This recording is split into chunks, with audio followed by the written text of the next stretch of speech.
What's going on here is much more complex than that. Can we skip this? Like, hit the skip button or something? Oh, you don't want to skip this. Yes, we do. Hello there, Sir from 17 once again. This is my South Park, The Stick of Truth, hardcore difficulty video walkthrough. So, this guide's also going to have a couple of other stipulations, which will hopefully make it worth watching, because a lot of the stuff that makes this game truly great and amazing, you're not going to see in this, because this is a walkthrough. This is not going to have the cutscenes, it's not going to have the witty dialogue, and it's going to have my voice speaking over some of the fantastic writing, which it's not how this game deserves to be played, and nobody can play it for you guys. You have to experience it yourself. And if you're a big fan of South Park, there is so much in this title that it's just one big fan service smile. But for the most, this is going to look kind of disjointed because there's a ton of cutscenes and we're skipping between places really quickly. But we're being introduced to our character and our class, and I'm picking the Thief. And this walkthrough will net you the No Child Left Behind achievement or trophy, which means in the full progress of this guide, I will not be letting my teammates die. And on hardcore, which is an optional difficulty because there's literally no incentive other than challenge to play it, your teammates can die very fast. For instance, in the combat, whoever initiates combat dictates who goes first. And if the enemies hit you first, and they go first, and there's 3 of them, they will kill someone if they focus on one person. And they'll do it every single time, guys, regardless of level. This is an RPG that's quite rare in the case that you do not have to grind to beat it, because the main objectives give you enough experience to almost max the level cap. And that is exactly what you're going to see in the progress of this walkthrough. I will be doing nothing but the main missions. And this here is the first fight after the introduction and the tutorials. And it's going to introduce you to how to fight in this RPG. So the combat is pretty interesting, as you can see.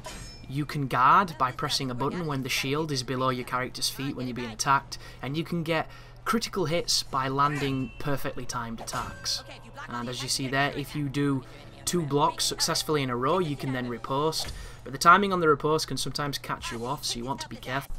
And even this sequence now, with Cartman essentially narrating what's happening, this is pretty much a tutorial to show you how to do things, although we are being attacked by the elves. We are the humans and these are the elves who are attacking us.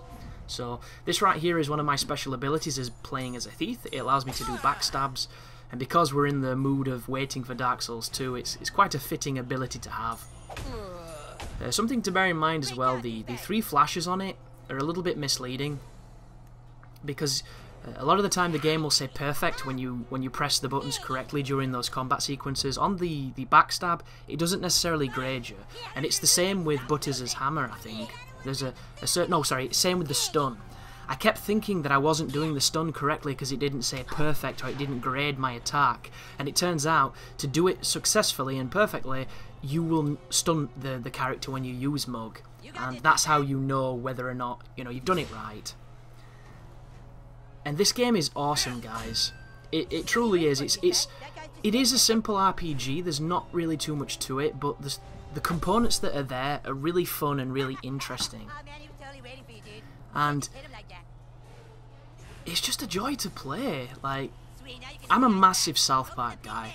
People who listen to my commentaries can probably tell that I'm a massive South Park guy because it had a massive influence on my life. And I'm one of the rare people who actually kept with the show, because you always hear folks saying how they loved it when it first started and then they haven't seen it for a long time, or it kind of lost them, or it moved channels and it got harder to watch. And it did, that happened to me, but I always tried to get my friends, to get it, or whatever I could, or go to friends' houses to watch it. Anybody who had Sky, and easy access, and all the good little tricks that you do when you're younger. And the end result was, I managed to keep going with it, and as of recording this, I have seen every single episode of South Park, and I don't say that as, to sound elitist or to be like a cult status thing, but I love this show, and this game is such just a love letter to anybody who, like me, completely adores South Park, and there's so much in it. The mechanics you've been introduced to here are the shield mechanic, the armor mechanic, and the riposting mechanic, which I will explain, but Cartman does a pretty decent job right here of telling you what these things do. The only time that the game falls down when it comes to its tutorials is when it comes to doing the farts. The fart tutorials themselves are trickier than doing the farts, and it doesn't really make any sense. And you can follow the on-screen prompts and still fail the animations. It's kind of strange, but you'll get used to it. It's just a little bit finicky.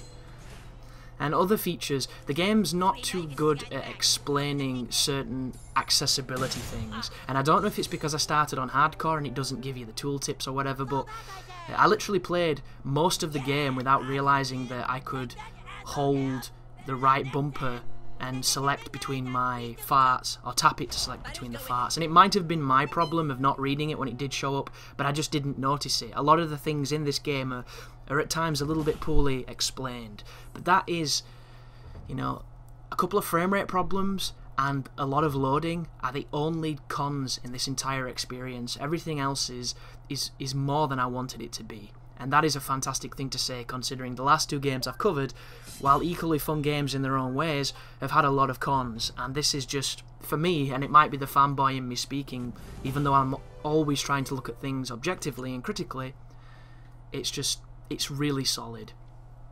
And now we're introduced to the buddy system. We've got Butters with us. I'm going to be taking Butters around a lot of the game. We're currently going to be looking for Tolkien, Craig, and Tweak.